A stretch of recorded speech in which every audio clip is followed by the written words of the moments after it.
Hey, Dental Nachos crew, this is Paul, Dr. Nacho, here on this very weird Monday where dentistry has been grounded like me as a teenager.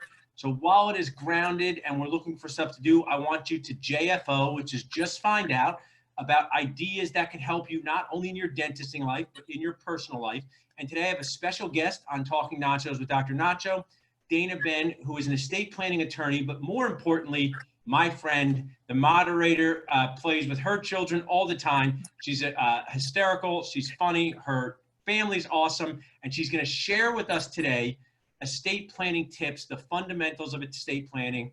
So Dayna, welcome to Talking Nachos, and share with our audience what you do and how you help people in your estate planning life. Thank you so much, Paul, and thanks for having me on. So I am an estate planning attorney. So a lot of what I do is helping people either sort out their own estate or the estate of a loved one, whether that be somebody who's passed, somebody who's incapacitated, or for themselves and their family to plan for their future, their assets, or should something happen to them. So there's a lot of different ways to do this, but mainly today I was going to talk about planning our own estates, especially if we have, young children or grandchildren or somebody that we want to make sure we protect our assets for. Perfect. So and it's a good time for me to share and jump in.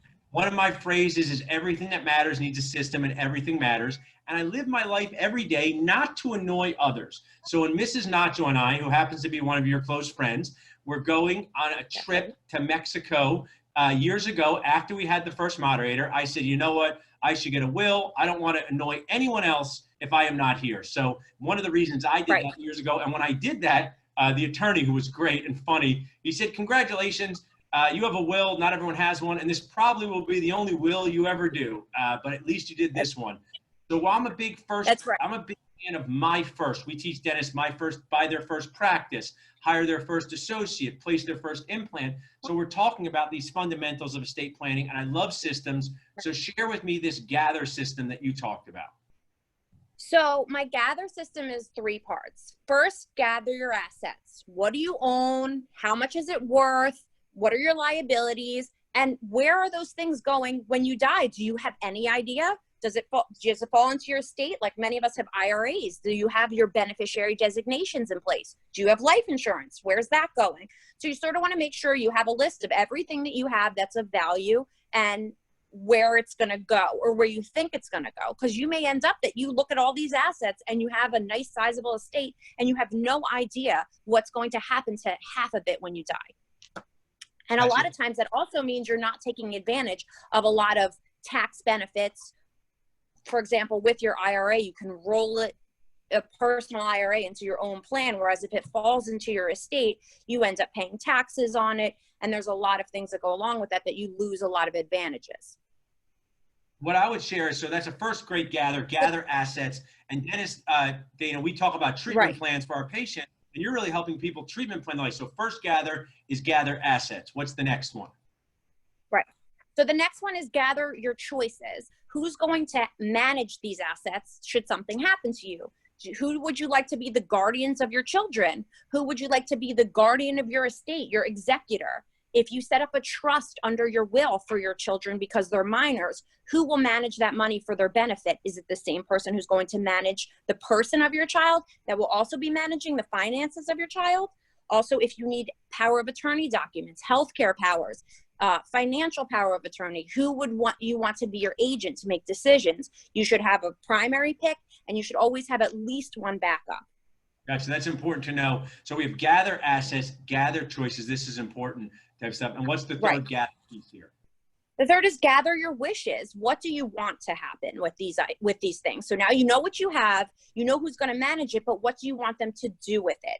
So if you have specific gifts, my engagement ring, I would want to make sure my daughter gets it. If you want to set up a trust for your child to pay out at certain ages money because they're minors, and you want to make sure that the funds are used for their education, for their maintenance, for their safety, and also your beneficiary designations for such things that I spoke about, like your IRA or life insurance policies. You want to make sure it's paid out to those individuals. These things seem incredibly important, because I'll share a personal story. After my dad passed away suddenly, he did everything right. He had the estate, he had all the documents, all the stuff, and I was in charge of it.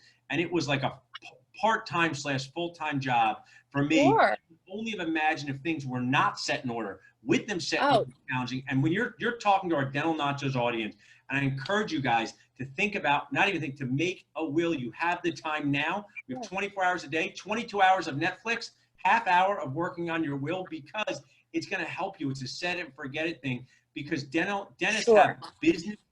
They have real estate holdings. Sometimes a lot of their assets are not liquid. What is someone going to do with the dental practice? Right. How is it going to be sold? So I love your system, Dayna. Gather assets, gather choices, gather wishes. Now share with us, like, what are some life events that people might be sitting at home watching this now or tonight or 3 weeks from now. What are some life events that would trigger someone to move forward with doing a will? Well, sure. The obvious ones are, marriage, grandchildren, children.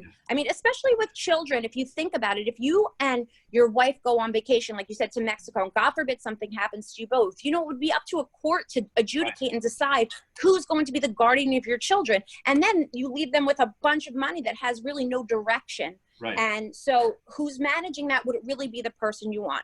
But like you said, for example, if you're investing in something or in a business, what if that business just pays out directly to your estate, or it has other provisions in terms of what will happen to it when you pass? You want to make sure that you know what that is and that you properly plan for it. That's right. But there's a lot of life events, basically anything that, you want to have control over for the benefit of your loved ones, then that's a time to really reconsider your estate and look at your documents. But I know myself and many others. What you're sharing with us, Dayna, is so awesome. No one knew a pandemic was going to happen. We're here. So it just shows us that life happens when, like they say, busy making other plans. And this isn't always the most positive thing to talk about, but it's necessary. And my dental audience out there, they've gone to school, they have dental school loans, but they've got practices, they have IRAs, they've worked hard to accumulate this. And the direction of it, like you said, is so important. How does somebody work with you? And so dentistry and law have some similarities, because we have some archaic rules that, if you're a dentist in New Jersey, you can't just go be a dentist in Texas. If I'm in Texas, so what states do you work in, and how would someone reach out to you if they'd like to connect with you? So I work in Pennsylvania and New Jersey, and I'm always available on my phone number. My cell phone is for work as well. And via email, I'm also always connected. Email in the comments. So you gave Benn, DBENN, DBENN at BennLawEstates.com. Your friend Mrs. Nacho will put that in the comments. And man, if anyone reaches out to us, salsa@dentalnachos.com. So you work in New Jersey and PA primarily. Yeah. I'm sure like we do, other attorneys in other states if people need you. Dental Nachos has all 50 states in different countries. This is a good, as we wrap up. So when people come and get dental work done, they always want to know, how long does this take, right? Even if they want to pay for it, how long does it take? Right. Just walk me through the time it takes to kind of customize a will, and why you wouldn't want to just fill out an online form. Well, so the online forms is like, as I said, I'm sure it's like you saying somebody does like a teeth cleaning at home kit. It's not quite the same, because you can't get the areas that you actually know are problems. And also, with the online forms, you are not a lawyer. You don't actually know what the implications of what you're writing or signing are. So when I see clients come in with online forms, usually they're a mess. And, you don't want to create problems for the ones you leave behind to handle your estate. Like you said with your dad, it's a lot of work anyway. Right. Could you imagine if the appropriate steps weren't taken or things weren't done? It can be a nightmare.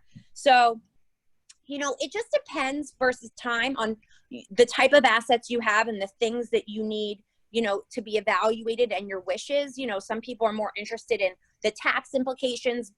Other people are more interested in control. So it depends on, your own needs, but it could be anywhere from 2 hours if it's a simple will and simple estate planning, to 25 hours if it's a little bit more complicated. It just depends on the type of assets and the type of planning involved. And that's why I recommend that dentist to JFO, which sounds bad, but it's just find out about what it is, because my good friend Rob Montgomery, dental focused attorney, I'd like to introduce you to at some point. You don't want to DIY important things in your life. Right. No, this is not the type of thing. Especially your once thing. Don't DIY your practice, your will, because you're going to regret that. And I'm sure that you deal with people that have regretted a DIY or not taking action. Sure, yeah. I've handled estate administration for people who have died that have had either no will and assets were distributed out to people that they had no relationship with, or estranged spouses. And I've also dealt with bad documents that have caused a lot of problems and ended up in litigation. I know. So dentists in general, a lot of times do the right thing and listen to advice.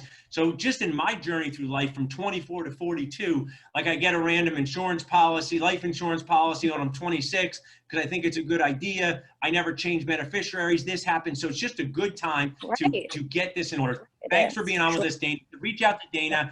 Reach You're out to welcome. Benn, Benn at BennLawEstates.com, 610-580-3474. I'm lucky to have you as a friend and now a Nacho resource, Dayna. So stay on here. Dental Nacho's crew, go back to your Weird Monday, and we'll check in with you guys soon. Thanks, Paul.